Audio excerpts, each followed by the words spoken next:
Southern California, where early every winter the country's drag set gathers for a unique metal, plastics, rubber, noise, and smoke convention. The attraction? Head-to-head competition between the country's top drivers and their exotic cars in an effort to make time stand still. It's the National Hot Rod Association Winternational Drags from Pomona, California.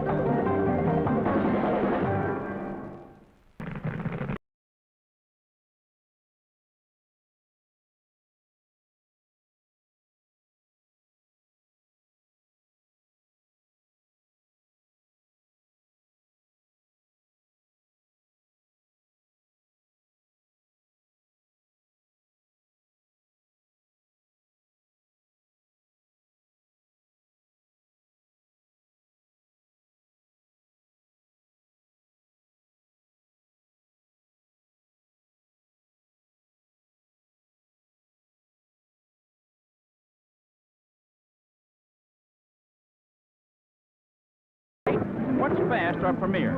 Sort of a, will wide lapels and cuffs be in to the closed conscience? But speed is the story here today. It's the National Hot Rod Association Winternational Drag from Pomona, California. Hello, everyone. I'm Chris Economaki, and ever since Wide World of Sports began in 1961, I've been involved in its motorsporting coverage. This is my first drag racing telecast, and to say the least, I am impressed. Three things stand out visibly in my mind. First, the precision that's required on the part of the competitors, more so than in any other form of motorsporting. Secondly, the investment.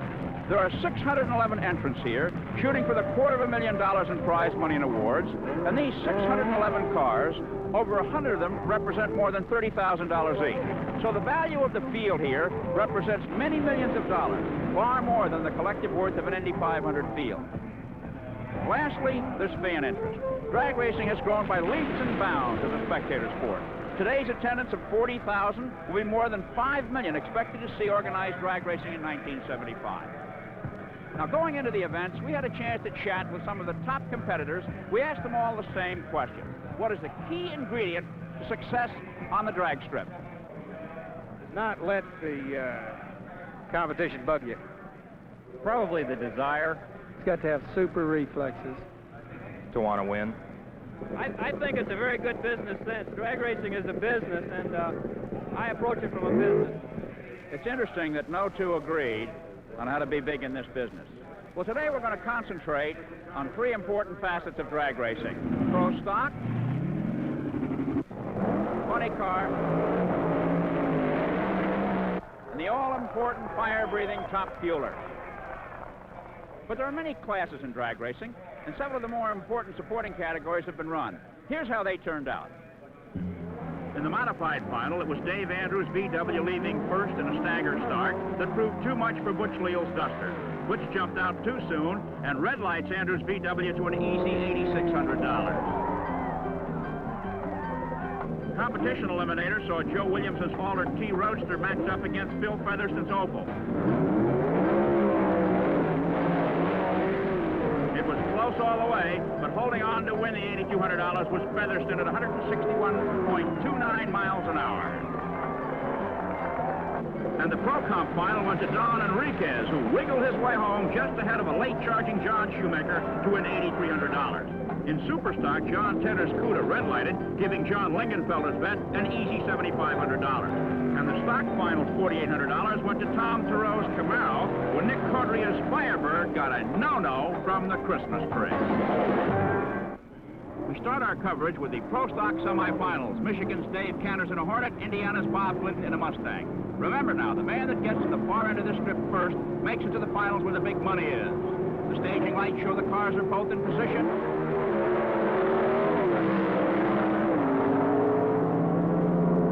And it's the Indiana boy, Bob Clinton, home first. Let's take another look at the finish. Down the strip they go, this 1,320-foot quarter-mile strip. Glidden arrives first in less than 9 seconds at 153.84 miles an hour. That from a standing start. Tire burnout's an interesting, exciting, and necessary preliminary to all drag racing. It cleans the tires and makes them tacky for better traction. Wayne Gap of Michigan, the fastest qualifier, a four-door Maverick, going against three-time Winternationals champion Bill Grumpy Jenkins of Pennsylvania. The winner meets Glidden in the final. They're staged and ready to go, and everyone is waiting to see if the fastest qualifier, Gap, will beat the pro, Jenkins. Jenkins, red lights. He's off too early, and he gives it to Michigander Wayne Gap. Here's another look from behind, and there's the red light. Well, not everyone here at Pomona is concerned with speed today. We'll be back for the pro stock finals before this man pedals his quarter mile.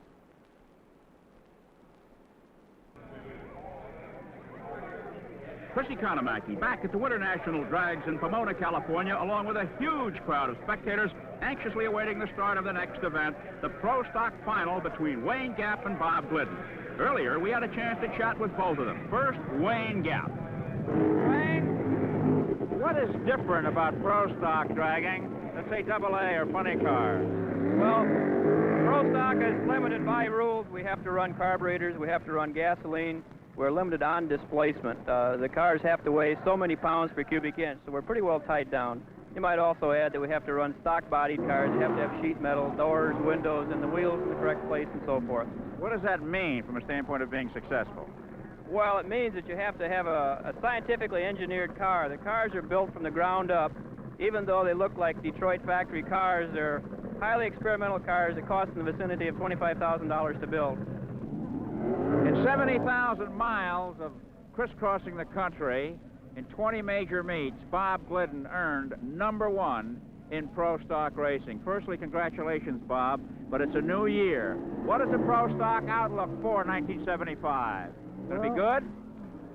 It could be good for us, but it's for sure going to be a lot more competitive. We've got 3 or 4 more racers that are working a little bit harder. It's good. It's just plain, in plain words, it's going to be a lot more competitive this year. And those are the two men who will face one another in the pro stock finals coming up. $12,900 to the winner and only $4,100 to the loser. Here's Melanie Vince, a neighbor of Bob Glidden's from Beach Grove, Indiana. He's in the burnout area. His wife, Etta, is his chief mechanic, and there the water is being put on the tires for the burnout. Laundry bleach used to be used. Now it's water, but the area is called the bleach box. And those tires are getting heated up and cleaned. And there, Wayne Gap comes to the line. Gap, remember, the fastest qualifier for the meet. The Winternationals, the fastest qualifier, has never won in pro stock. They're in the staging area.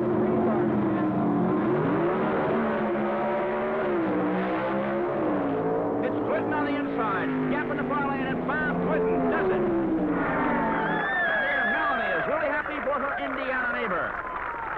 Bob Glidden with an 8.79. Gavin Rouse with a quicker 8.78.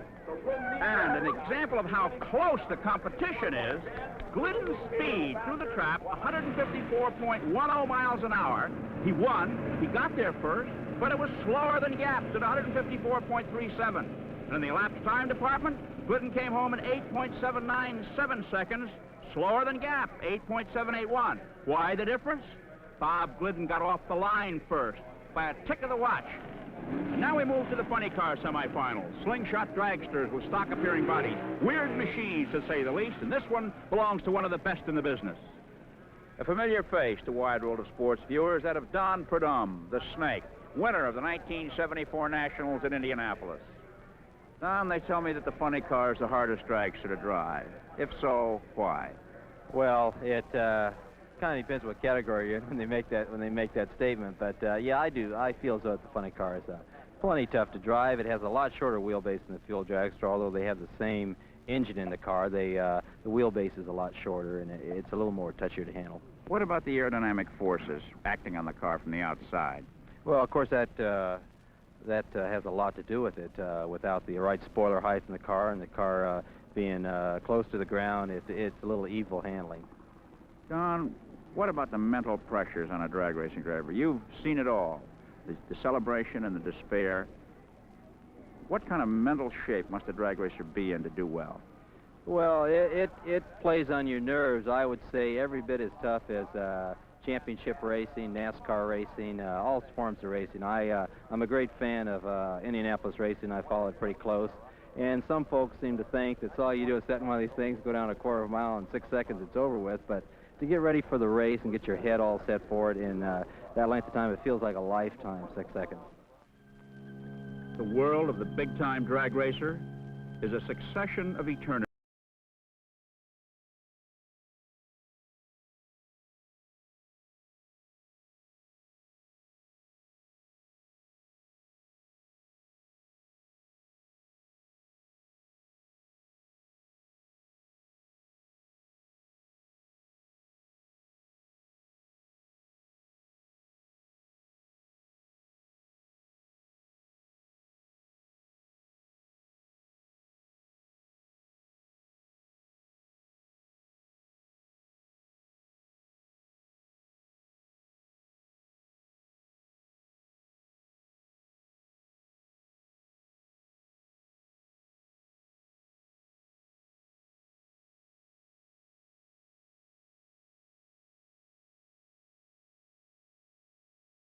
Another dimension, another man in another car. And funny car racing isn't funny at all.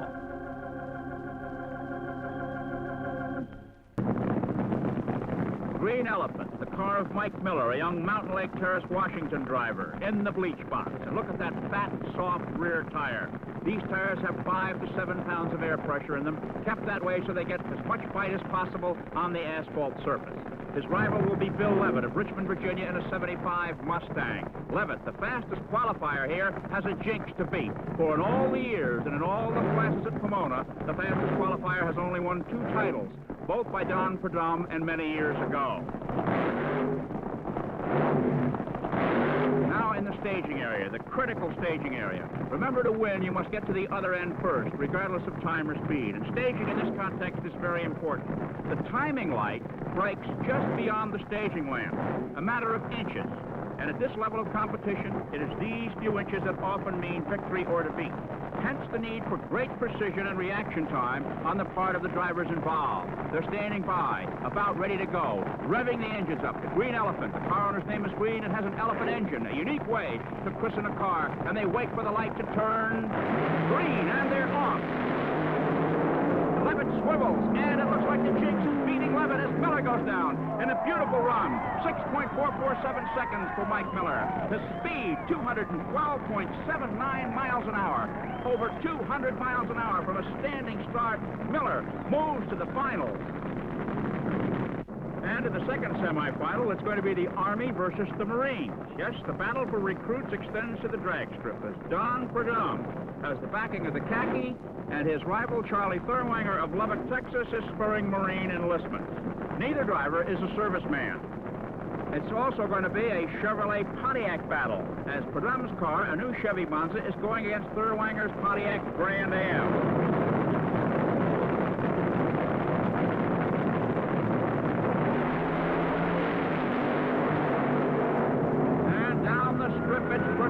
Straight as an arrow for the victory. A speed of 212.76 miles an hour. Let's have another look. Watch Thurwanger in the right lane. He gets a little bit sideways, and right there is where he loses it, as Prudhomme goes down to beat Miller in the finals. Prudhomme's time, 6.286 seconds. No time for babbling. A quick reminder, 1 week from tomorrow, it'll be the Daytona 500 stock car race, live on most of these ABC stations, except in portions of the Southeast. At Indianapolis, the garages have light, heat, running water, and air conditioning. Not so in drag racing. Here's an example. Gary Durbin's car suffered a compression leak in 3 of its 8 cylinders. He has 3 hours to do a major engine overhaul. His engine is spread out over the hood of his tow truck. Here's the cylinder head, the exhaust header, the supercharger, and his mechanics are re-ringing the pistons and rods on the far side. Down here, the car itself, and Gary busy honing the cylinder walls, standing on this parking lot of the fairgrounds here at Pomona. He's under extreme pressure because if he doesn't finish this work in time, all the work will be for naught. Just an example of what today's drag racer goes through to be competitive. Now let's move over here to the pre-stage area and chat with the fellow who faces Don Prudhomme in the funny car finals. You got a serious look on your face, Mike. Going against Prudhomme, I guess, is probably the toughest guy you could face, huh? He's tough, but I'm not really worried about him. I mean, I feel that if the car is up to snuff, we'll win, and I think it is. And the snake's just like another guy as far as I'm concerned. Yeah, I'm sure I'm better.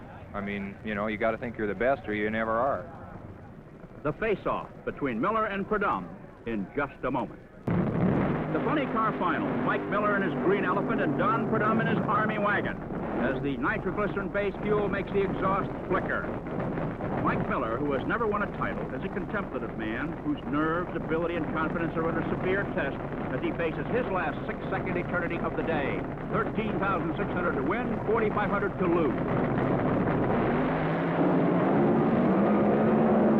And Miller in trouble early as Perdum streaks for the line to win the title. Poor Mike Miller, a top driver, but just can't seem to get that first national win. Let's have another look. Off the line, Miller's car suddenly veers sideways. He's trying to gain control. He crosses the line. That's a disqualification, but he'd lost the race already as Perdum's car, like it's on rails, pops the chute, and another title for the Snake. Here it is from another angle. And there's Miller having trouble maintaining control of that high-powered car. The strike of the Snake, 6.243 seconds, 226.7 miles an hour. Now let's talk to the loser, Mike Miller. Mike, what happened? Biggest car we had. I thought it'd hold, but it didn't. Tire cost you the race. Smoked the tires, yeah. Bummer. Oh well. Gainesville's next. We'll get him there. I think. You tired of losing? Yeah, I'm sure tired of it, that's for sure. Smoked the tires, right? So, it's a familiar picture that we see so often on Wide World of Sports. Tough break, Mike. Yeah, I know. The man who gives his best only to suffer the agony of defeat.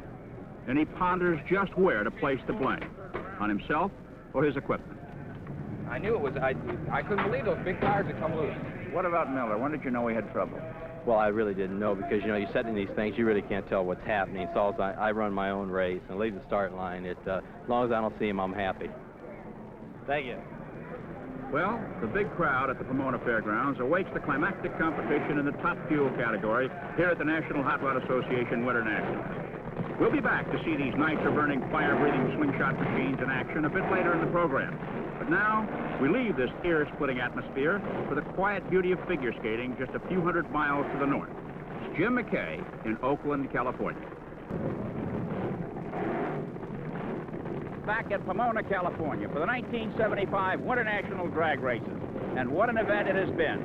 We're going to concentrate now on the top fuel, the class of the drag racers, the super heavyweights. And what an event this will be. Earlier in the show, you saw what the responses were from participants in drag racing as to what is important. Not a single one used the expression luck. And that's played an important part in the goings-on to this point today. The Arnold Palmer, the O.J. Simpson, the Wilt Chamberlain, the A.J. Foyt of drag racing, a little man from Sefner, Florida, Don Big Daddy Garlitz, is the focus of all eyes. He's in the semifinals, but he shouldn't be. His first-round luck started out disastrously, but in a matter of split seconds, Dame Fortune turned and smiled his way. Let's look back and see exactly what happened. Garlitz, in the near lane, spun his driving wheels and dropped behind as his rival, Don Ewald, got unbelievably sideways and swerved across the center line for an automatic disqualification with a race in the bag, saving the day for Garlitz. Here's another look in stop action of this remarkable incident. Garlitz now in the near lane looking for a record fourth Winternational win, comes off the line okay, but immediately his wheels start to spin on the paving. He has lost the race right here. Meanwhile, his rival Ewald ahead starts across the line after his machine gets sideways. The minute he gets on the yellow line, that's a disqualification, and Garlitz is the winner, though he should have lost it. Here's how he saw it. What happened on the first run? Well, the pair ahead of us, the Kentucky Moonshiner, just completely barfed an engine right on the starting line in his burnout, so the whole right lane was completely covered with oil. Well, the system works, the man with the low ET qualifying gets lane choice. Well, I was racing Ewell, and he had lane choice. So he originally wanted that lane, which was the good lane, the right lane, so then he put me over there, and I was finished. There was nothing I could do. They massaged the track, but the very first guy down the course on a situation like that is out. And sure enough, I did everything I could, and it went out, smoked the tires, and Ewald drove out in front of me about 2 car lengths and then turned right into my lane. And, of course, that's an automatic disqualification. Why do you think he did that? I think he was shook. I think he probably thought that I was right on his heels and he was getting a little out of shape, and instead of lifting and coming back on course, he didn't know where I was at. I was about 2 cars back. If he had lifted, I might have caught him, but he didn't, and of course it's all history now. So Big Daddy went into the quarterfinals against Dick LaHaye. He topped the Michigander with a 6.009 second run to hit 234.37 miles an hour and graduate to the semifinals, which we'll see in just 1 minute.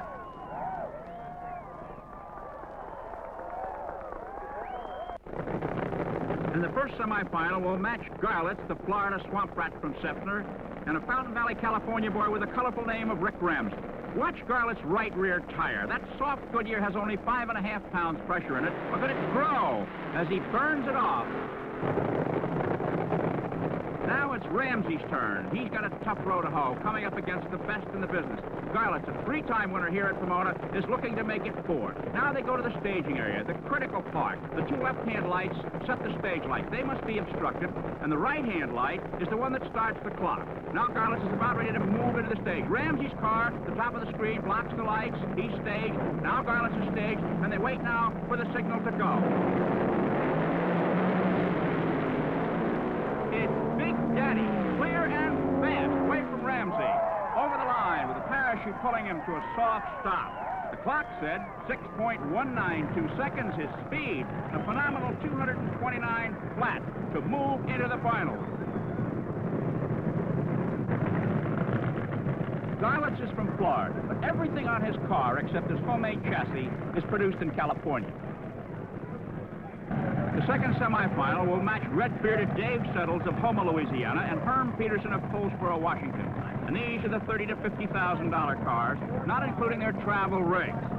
The collective value of the entire field here at Pomona figures to be more than that of an Indy garage area. And as for return on investment, today's purse is $261,350. $13,500 in top fuel, $4,500 for the run-up. Now let's watch this tire grow to maturity. And in a glimpse, you can see the stresses that the tires undergo during the burnout process. This long California day has been an extremely challenging one for the crews and the drivers. First of all, the weather, which started out warm and sunny, has been changing all day long. It's now cool. This means engine changing. And with the track conditioning changing, the tire pressures and clutch settings have to be revamped. Everything must be tailored to the conditions of the moment. Side by side, ready to go. Remember, winner gets a shot at Garlitz in the final, and it settles. The Cajun gets a shot at Big Daddy. Winning speed, 211.26 miles an hour. Now here's a look at the finish in slow motion. Every power stroke of the engine can be seen pulsing out of the exhaust. Old Redbeard goes against Big Daddy in the finals. We'll see that in a minute. The Top Fuel Final, a classic drag race, an acceleration contest between 2 cars, racing from a standing start over a precisely measured straight-line quarter-mile course. The top men in the business, Don, Big Daddy Garlitz, and a youngster from Cajun country, Dave Settles of Houma, Louisiana. For drag racing fans who wonder what may become of Gary Beck, who was expected to give Garlitz a fit, he had the fastest qualifying time, 5.9, and the top speed, 244.5, but was eliminated in the second round. Now the moment of truth, coming to the line. In this classic drag race, conditions are changing even more. Storm clouds are moving in. The temperature has dropped way down. It is late in the day. Many fans have been here since 7:30 this morning, waiting for this moment. And Settles blows it. He spins his wheels, and Garlitz, his engine smoking, streaks down the line for an unprecedented 4th Winternationals title. And Dave Settles coats along at just over 50 miles an hour. And Big Daddy, Don Garlitz, will have $13,500 to take back to the little town of Sefner, Florida, just outside of Tampa, where he builds his cars and buys his parts from California. Winternational title number 4, Garlitz is the biggest drag racing winner in organized history. Title number 12 in national competition. Let's have another look at that. off the line and immediately settles wheels burn. That's fine in the bleach box, but no good on the strip, because the car virtually stands still by drag racing comparison, and the crowd goes wild as Don Garlits, the swamp rat from Scepter, wins yet another Winter Nationals crown. Going in, the Louisiana youngster said he so badly wanted to beat that old man of 43. 43, that ain't old. Garlits' winning time, 6.236 seconds. His speed, 223.88 miles an hour. Earlier, I said I hadn't been to a drag race for many years. But after seeing what took place at the Winter Nationals today, I'm hooked again. And there, two of the sport's top stars, Don Purdom, the funny car champion, and Don Garlits, Big Daddy, winner of the top fuel honors. And this is Chris Economaki saying, so long from Pomona, California. Be sure to be with ABC's Wide World of Sports Sunday version tomorrow as we bring you a highly entertaining acrobatic group from Nationalist China, along with the final qualifying race in the World Series of Auto Racing at 4:30 Eastern, 3:30 Central and Pacific Time over most of these ABC stations. The executive producer of ABC's Wide World of Sports is Rune Arledge. Drag racing produced by Ned Steckel, directed by Lou Volpicelli. Figure skating produced by Doug Wilson, directed by Larry Cam. Barrel jumping produced by Bob Goodrich, directed by Bryce Wiseman. Coordinating producer of ABC's Wide World of Sports is Dennis Lewin. Director of Program Planning, John Martin. Associate Directors, Norm Samet and Ronald Hawkins. Technical Directors, Bob Moore and Dale Sundholm. Stay tuned now, as the Reason Report brings you the story of Patty Hearst, 1 year later, following immediately over most of these ABC stations. Travel arrangements made through and a promotional fee paid by United Airlines. United, offering more wide-body 747 and DC-10 friendships to more cities across your land. The spirit of friendship service. It's catchy. Today's program was pre-recorded. I just can't word this morning. Yeah.